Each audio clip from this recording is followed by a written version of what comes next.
Hello, everyone, and welcome to today's webinar. My name is Kat, and we're so excited to have you here. Before we get started, I just want to point your attention to the right-hand side of your screen. You'll see a chat column. In that column, please go ahead and just introduce yourself and what organization you're with. You can also use that column to ask any questions that you have throughout the webinar or talk to each other as well. Today, we have our very own Director of Client Strategy and Planning with us, Rhonda Moore. She's going to be deep diving into this year's Giving USA's annual report on philanthropy. Rhonda has over 20 years of experience in both not-for-profit and commercial marketing. She has worked with World Vision, Paralyzed Veterans of America, Best Friends Animal Society, City of Hope Research Hospital, and numerous rescue missions across the U.S. In her current role at BDI, Rhonda draws on both her expertise in fundraising strategy and a passion for excellence to serve BDI's rescue mission clients. Her goal is to bring best-in-class counsel from her industry experience and the latest research to the nonprofit sector. Please help me in welcoming Rhonda Moore. Thank you so much, Kat. Thank you, and welcome everyone to the webinar. Brewer Direct is a member of the Giving Institute, and our president and CEO, Michael Tomlinson, he serves as a board member there.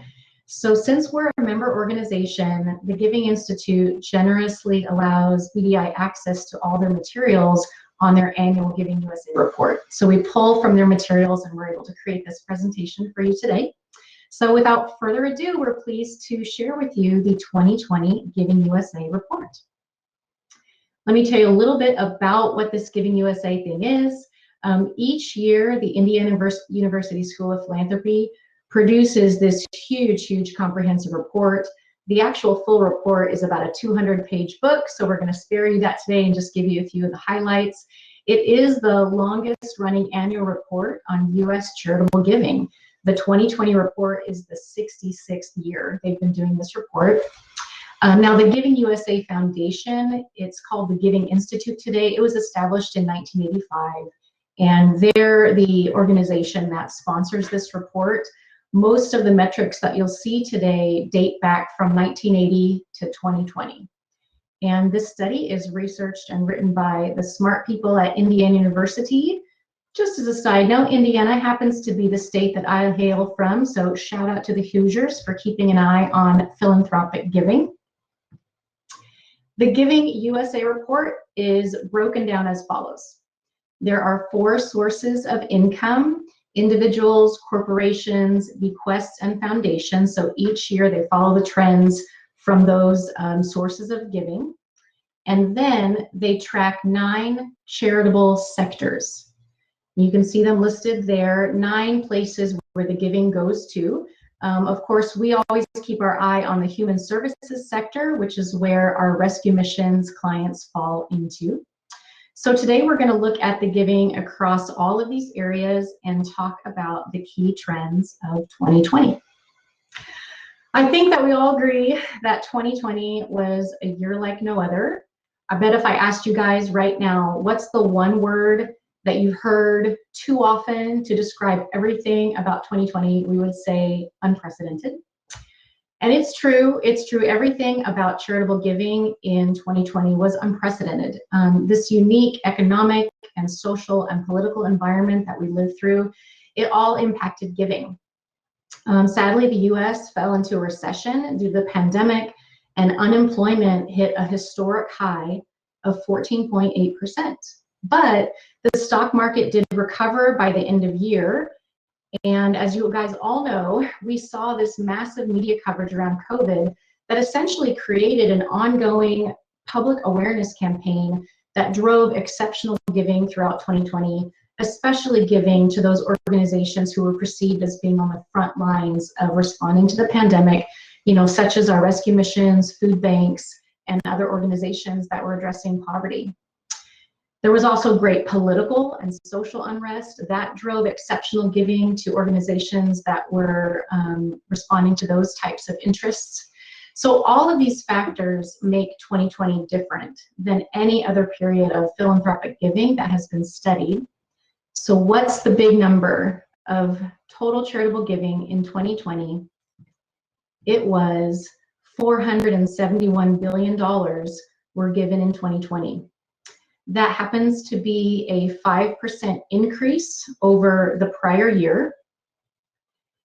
And so I ask, is that, a big or a little increase? I mean, we're talking billions with a B, right? So the $471 billion that was given in 2020, that is a 5% increase over the prior year. It's about 28 billion more than the prior year. To help put that in context, the average change in total giving between 1980 and 2020, the average year-over-year increase was about 10.5 billion, right? 10.5 billion. So this increase of 28 billion does make that current year-over-year total giving change between 19 and 20 much, much larger than the 40-year average. And then just to put this in perspective over the long season from 1980 to current, there's only been 9 times that charitable giving has declined since 1980, and you see that in the yellow bars here. The average rate of change in total giving, and this is in inflation-adjusted dollars since 1980, is 2.9%. So every year, the average change year-over-year, 2.9%. So the change that we saw in between 19 and 20 was definitely higher than that average and a really significant, unprecedented year.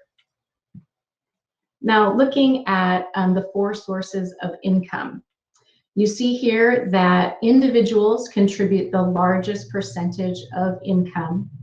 3 of these 4 sources of giving increased in 2020. Only corporate giving was down. And I think if we were to make a guess, we'd figure that that would be the one that could be down in a year such as 2020. This is largely due to the fact that corporate pre-tax profits declined. Profits went down 3.5% in 2020. As we know, corporations are giving out of their bottom line, and that suffered in 2020. However, it should also be noted that while overall corporate giving was down, not all business sectors decreased their giving. So tech and software giving was up, and not surprisingly, the categories of leisure and travel, transportation, entertainment, those types of businesses, their giving was down in 2020 as they surely suffered with all of the shutdown. This chart here shows the increase and decrease by those 4 sources of income, looking at 18 to 19, which is the blue lines, and then 19 to 20, which is the yellow lines. So here you can see by how much foundations and bequests really increased. We see big foundation giving. It increased by 17% in 2020 and reached a record high of 19% of total charitable giving in 2020.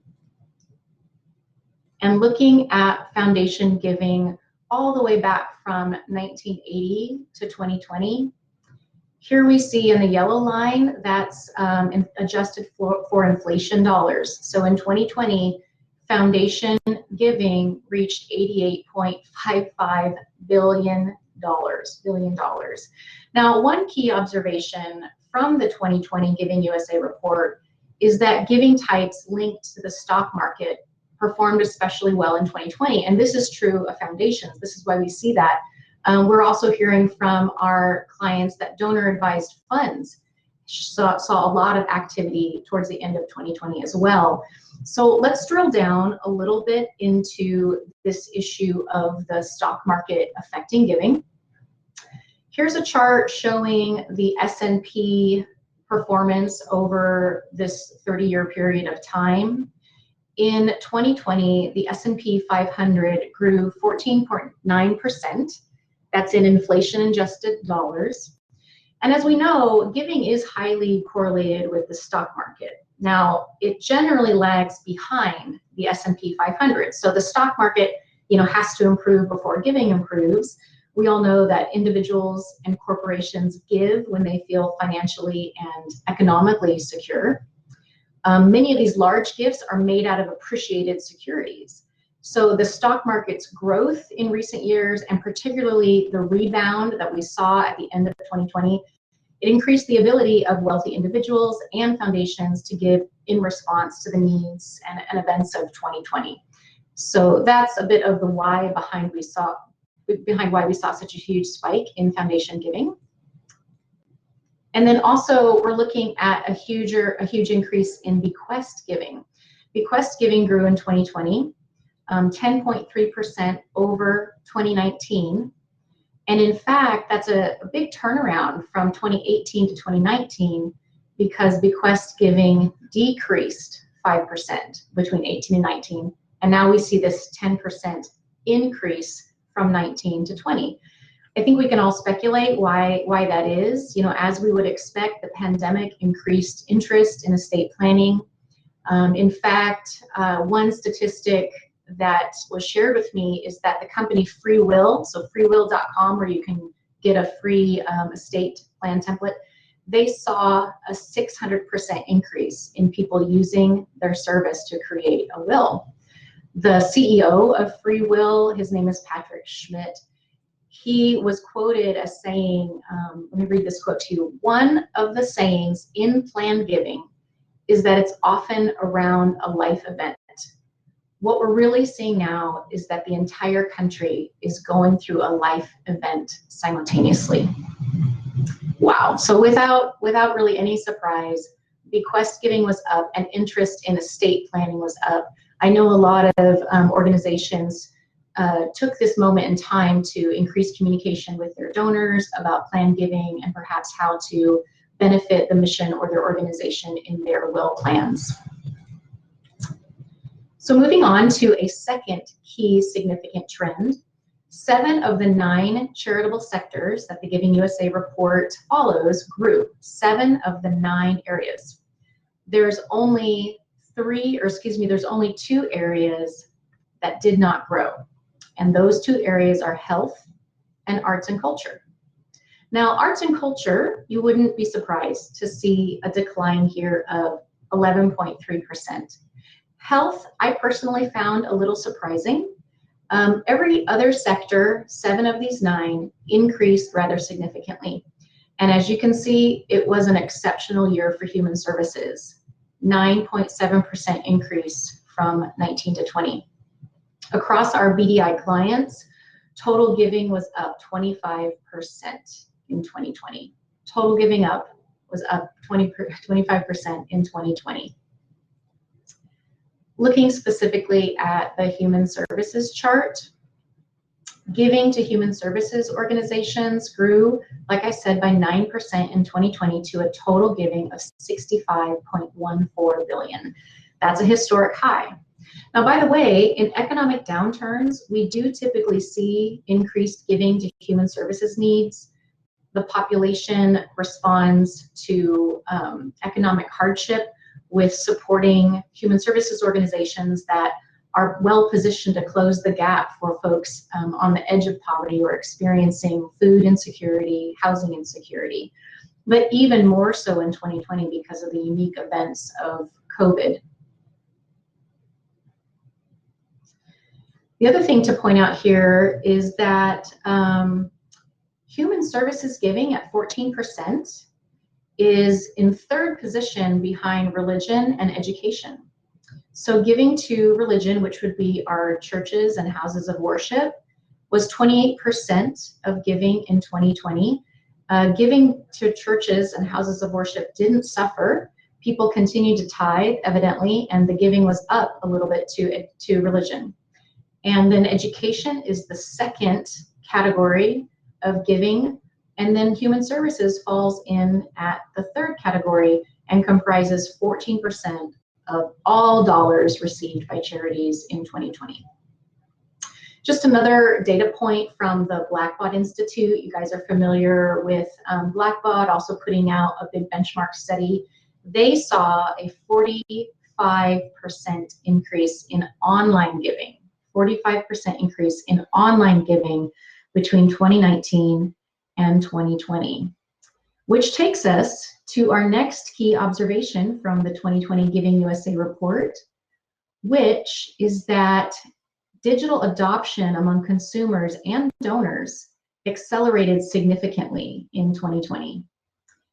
I know that so many more people were used to scanning their QR codes at restaurants than ever did before. It'd probably be a curious poll to take of your friends and relatives that are maybe north of 50, north of 60, our typical donor profile. They probably had never used a QR code before, but now we're sitting at a restaurant and we need to do that to see the menu. I also saw a McKinsey & Company report that said digital adoption in North America accelerated, jumped forward by 3 years in 2020. And we definitely saw that to be true amongst our Brewer Direct clients. This is the percentage of income from online reported by the Blackbaud Institute. So in 2020, 12.9% of all charitable dollars were given via digital, were given via a website. And you can see how that is a significant increase over the prior years that hovered around 7 or 8%.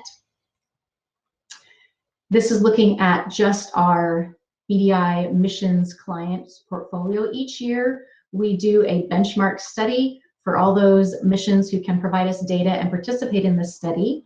And so our cohort saw that 14% of all dollars received in 2020 came through the website. And again, you can see that that's a huge jump. As a point of comparison, if we drill down into the different sectors that the Blackbaud Charitable Giving Report shows us, human services reported 10.9% of total giving. So our missions clients were definitely tracking above the human services sector and above the total charitable giving across all organization types in 2020.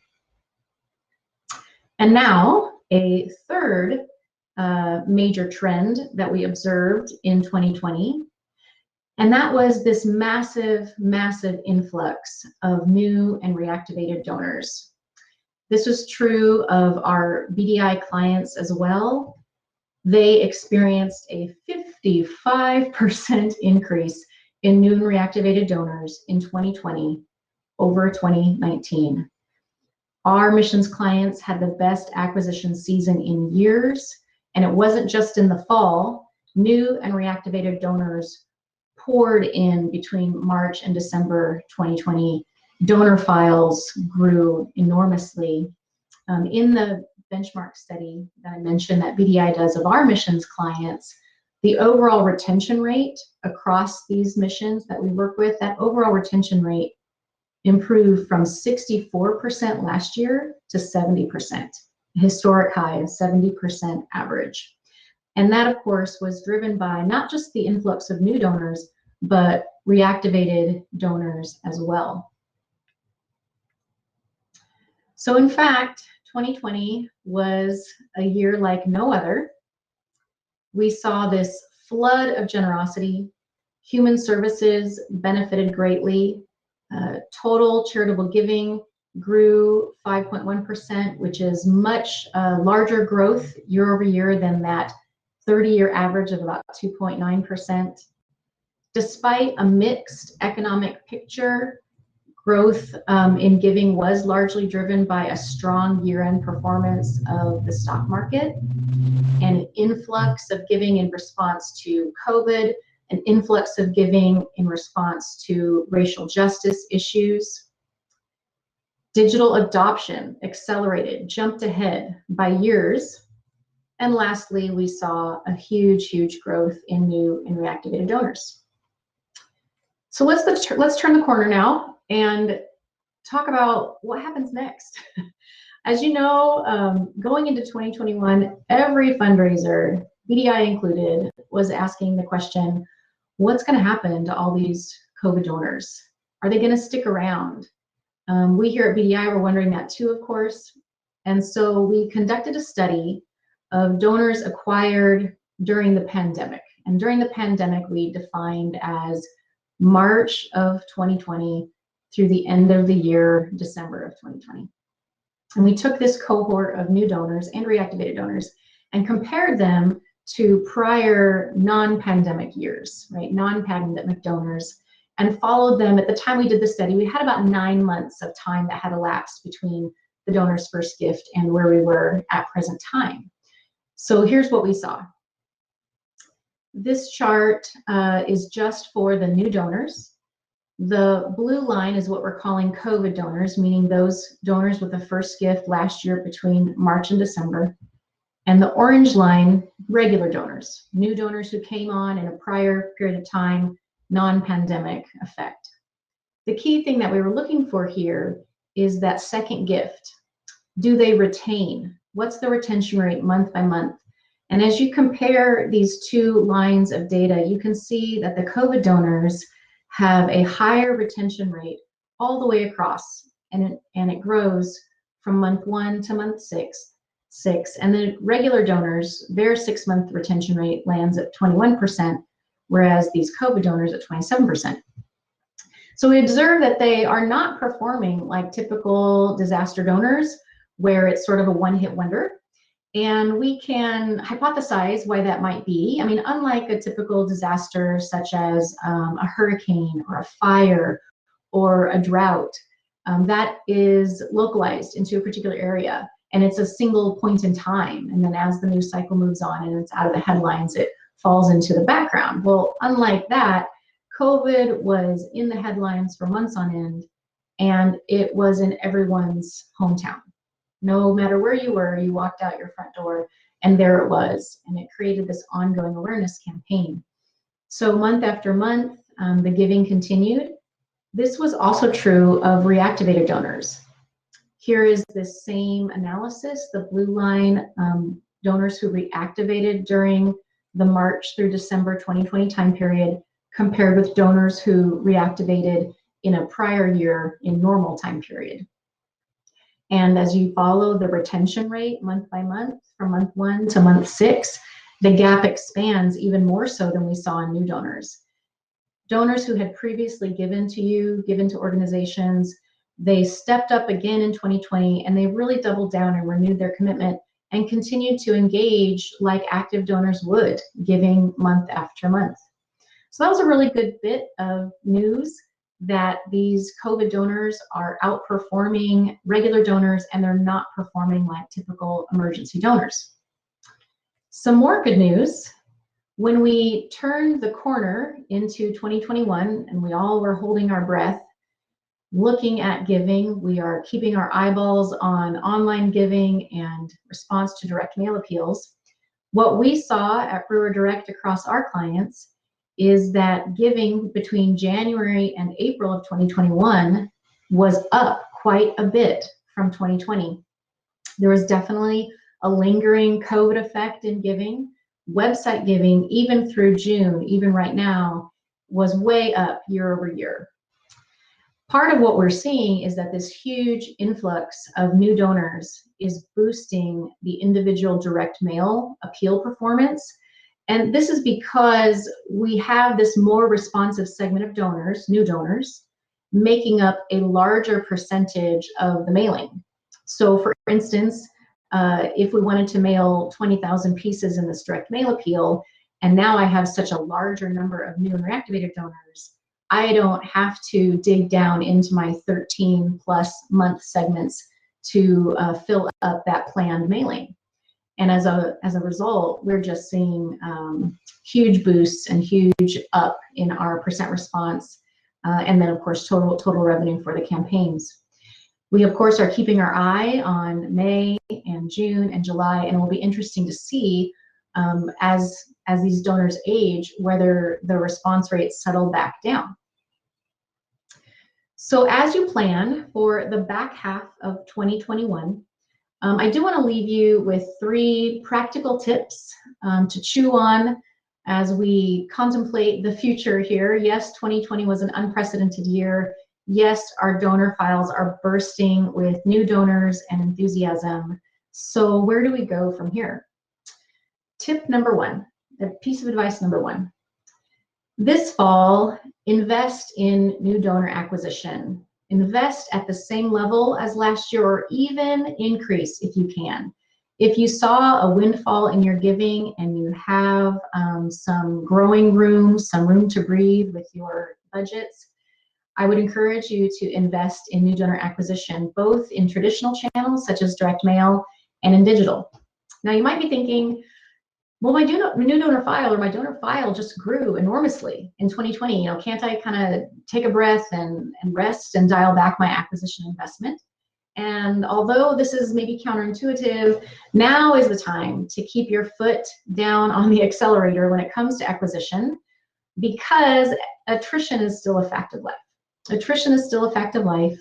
And yes, your donor file grew, but even if your attrition rate stays flat, even if your attrition rate doesn't go up, the number of lapsed donors is going to be larger this year, because 30% of 20,000 is a bigger number than 30% of 15,000, right? So you still have this group of lapsing donors that you're going to need to replenish. I'm going to recap the 3 tips, the 3 practical tips. One is put your foot down on the accelerator and invest in acquisition this fall. The second tip is to craft a special messaging strategy and target those COVID donors who have not converted to a second gift. And the third tip is audit your new donor experience. Audit your new donor experience. Look for ways to improve. When we had this massive influx of new donors last year, all of a sudden we were like, oh shoot, I hope this is a good experience. I hope that we're onboarding them well and welcoming them to our organization in the best way possible. So some thoughts on that. Do you have a welcome communication stream in both digital and print channels?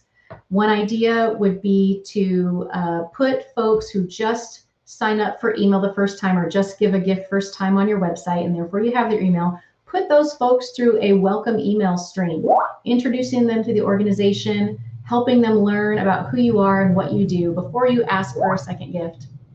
On the print side, let me just check my notes here. Is everybody hearing and seeing me okay? On the print side, we'd recommend obviously receipting in as fast as possible as you can, 24 to 48 hours after that gift is received, but also consider sending a special welcome packet that maybe has a mini brochure about your organization, a story, some photos, a testimony of the folks that you help day in and day out. But like I said, I think auditing is a great idea, because you don't really know exactly what the real-time experience is unless you give that gift online or you give that gift through the mail, and make sure that what you think is supposed to be happening is really happening. Now, I think we're going to transition to some questions and answers. Okay, we have a question that is, what can we expect moving forward in the fall of 2020, and particularly from new donors who gave their first gifts during the pandemic? Well, let me real quick check my crystal ball. I think that we are going to see still an elevated response rate to fall acquisition. I don't think we're going to see the same response rates that we saw in 2020, but I also don't think that we're going to see them go all the way back to 2019. That is true for what we've even observed right now in the middle of 2021 to cultivation appeals. That's another reason why we want to emphasize invest in acquisition now, because you kind of want to get while the getting's good, while these response rates are buoyed. What's going to happen in the future? Yes, I think as time passes and Lord willing, as our lives return to normal, we're going to see a settling down of response rates to our campaigns. Question about COVID message fatigue. I think that is a real thing. I think that as we have endured this extended season of COVID being the biggest thing in our daily lives, we will experience folks just tiring of hearing from that. And also, every day can't be an emergency, right? We're not going to send a bright yellow envelope out to our donors every single month and expect to get the same response and have people feel that it's as urgent as it was 3 and 4 and 5 and 6 months ago, right? So I think it is going to be important to shift our messaging from referencing the pandemic, referencing COVID, and instead shift back to, in these times, just like we were here for our community and the most vulnerable in 2020, this is what we do every day, year in and year out. And we are here no matter the circumstances. So in that way, we're going to be dialing back the COVID messaging and the pandemic messaging in our campaigns coming up. Another question, does Brewer have a template for the welcome email that you suggest? Yes, we do. Brewer Direct does have a 4-part email welcome series that is best practices, what we recommend. It takes the donor through warm and welcoming message of appreciation. The second touch point shares a real life story of a guest who's been helped at the mission. The third email provides other ways to get involved, like volunteering or donating goods, signing up for a service day, taking a tour of the mission. And the fourth part of the series, very important, it promotes monthly giving and presents that as really one of the best and most impactful ways to help the organization. Hey there, so can you hear me and see me? I can. So sorry, I got booted and I was gonna give you a whole intro to these questions and answers, but there's a question that came up too that I'm not sure that you had answered yet, but how do you explain the huge increase in online giving in 2020? Does this tell us anything about who these donors might be? Does it tell us anything about who the donors might be? I think a question underneath the question is, are they younger, right? Are they from different demographics? And in another study, Not Giving USA, that I was privy to, I learned that the profile of givers in 2020 in terms of their age and economic distribution did not change dramatically. Your key donor segments are still going to be on the older end of the spectrum. The other thing about the profile of these online givers is their long-term value. We know that the long-term value of a donor whose first gift is online is generally higher. And that's because average gifts are higher online. Yes, they have a higher long-term value, but the reality is a lot of their value is front-loaded in that first gift, right? So if the average gift of online donation is about $125 to $150, and the 5-year long-term value, let's say, is $200 to $250, you can see that a big chunk of their giving is front-loaded into their relationship. But I would also speculate that, just as I said, a lot of my back half of life friends, my age 50 and up friends, were using QR codes at restaurants who never did before. I would also speculate that more folks were going online and responding to this emergency situation and figuring out how to give a gift online who maybe hadn't before. That's great. How long, what is the recommendation? How long should we continue to talk about COVID, in our peels or in our social media feeds? Yeah, that question came up before, and I think we're all feeling pandemic fatigue. Mm-hmm. I think we're all feeling that we're tired of living this way and talking about this and it being in the headlines every single day. So while in the middle of 2020, and actually all the way through December, organizations who mentioned COVID included an extra insert in an appeal or that kind of a thing, that directly boosted response. And we saw that, hey, if you talk more about the hardships from the pandemic specifically, your response is going to go up. I don't think that we can expect to see that continuing because of emergency fatigue. You can't expect the same, hot reaction every month, and it's emergency every single month. So here at Brewer Direct, we are dialing back that language. In 2021, we talked a little bit about, here it's been another difficult year and folks are still trying to recover. That phrase, still trying to recover. As we turn the corner and plan campaigns for 2022, we're not going to be mentioning that type of language. We're going to be talking more about the continuing needs in the community and how homeless rates are not decreasing, they're increasing, and therefore that's the urgency of the need. Right. Good. We had someone come up with a question here that said that they missed the second half of your advice idea number 2. Yeah. Practice special messaging, and maybe you can go over that again, and then maybe even just run through your 1, 2, 3s again real quickly so everyone has that covered. Yeah, absolutely, no problem. 3 practical tips. Number 1 is keep your foot down on the accelerator when it comes to new donor acquisition. Don't rest on the comfort of having a lot of donor file growth this year, but invest in acquisition at the same levels you have before, or perhaps increase if you have some extra bucks in that. Maybe push into new channels that you haven't done before, like digital advertising across Facebook and Instagram and banner ads. The second point, which is the one that might have gotten cut off, is regarding special messaging to non-converting new COVID donors. Defining new COVID donors as folks who gave their first gift to your organization between March and December of last year. A lot of them had a really good conversion rate, as we saw in our study. But for those who have not yet given their second gift, identify those in your database and come up with a messaging strategy that speaks specifically to them. That strategy can acknowledge how they stepped up. You stepped up during an extraordinary time in 2020, but the XYZ Rescue Mission is here every day of the year for our struggling neighbors, and the needs continue. Will you stand with us again? Thank you so much for partnering with us in the past. Will you stand with us again? Look at your communication streams. What are those donors getting in direct mail? What are those donors getting in email? And then a third idea was, maybe if you are able to, do an outbound phone call to those non-converting new COVID donors and deliver that message in a phone call or even a voicemail. Again, you've stepped up in the past. Will you stand with us going forward? The third tip was regarding your welcome communication series. The advice is to audit your welcome communication series, give a gift both online and offline, and see if it happens the way you planned, right? Did they get the handwritten note that you thought they were going to get? Did they get the receipt in the promised 48 hours that your fulfillment house said it was going to happen, right? And if you haven't yet developed a special welcome stream in both print and in both digital, do it now. Particularly before this fall acquisition, you want to make sure that those new donors are welcomed and onboarded to your organization in the best possible way. And then yes, Brewer Direct does have a recommended email welcome series if you want to see an example of that, or if you want to get on board with that type of a treatment.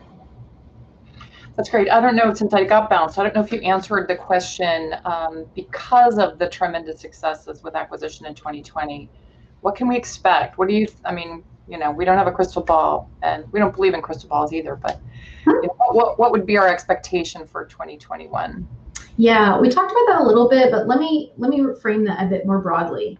I know that each one of my colleagues at Brewer Direct and my development directors, friends over at Rescue Missions, was faced with the same painful moment when the question was asked, how do we do projections for our next fiscal year? Here we had this high water mark of 2020, and I certainly don't want to get my neck out over the end here and project revenue that is not going to come in.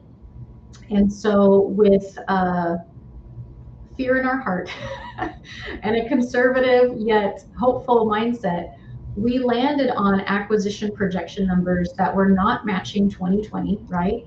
But we're not all the way back down to 2019. And that was the same approach for cultivation appeals as well. Based on what we're seeing in the first half year of 2021, I don't think that we are returning back to pre-pandemic response rates. Your donor files are healthier. They have this influx of new and reactivated donors. No, I would not go back and project down to what we saw in 2019, but for the sake of risk abatement, and we would love to blow past projections rather than fall short, I would say, land on numbers somewhere in between 19 and 20. Mm-hmm. Good. I don't know if there are any more questions out there. If there are, jump them into the chat as quickly as possible. We have a few more minutes. If you have any more questions for Rhonda. Again, if you have any questions that come up after the webinar and it occurs to you later and you want to ask, just submit that question to us. Just send us an email and let us know. Let's see.